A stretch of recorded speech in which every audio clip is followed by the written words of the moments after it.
કોલકાતાના બનાવના સમગ્ર ગુજરાતમાં ઘેરા પ્રત્યાઘાત પડ્યા છે અને ભારતમાં ડોક્ટરોની હડતાળના પગલે ચોટીલા ડોક્ટર એસોસિએશને એક દિવસની હડતાળ પાડી બનાવને વખોડી પાડી દવાખાનાઓ બંધ રાખ્યા છે। કોલકાતામાં મહિલા ડોક્ટર પર દુષ્કર્મ બાદ હત્યાના વિરોધમાં ભારતભરમાં ડોક્ટર એક દિવસ ઓપીડી બંધ રાખી વિરોધ નોંધાવી રહ્યા છે। ત્યારે ઇન્ડિયન મેડિકલ એસોસિએશન દ્વારા ભારતભરના હોસ્પિટલ બંધ રાખવાના એલાનને પગલે ચોટીલામાં પણ ખાનગી પ્રેક્ટિસ કરતા ડોક્ટરો દવાખાના બંધ રાખી હડતાલમાં જોડાયા હતા।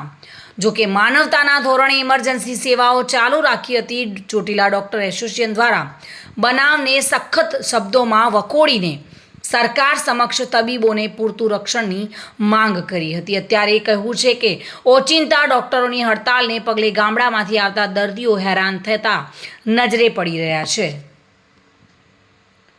જગદીશસિંહ ઝાલા સાથે bureau report, today Gujarati news.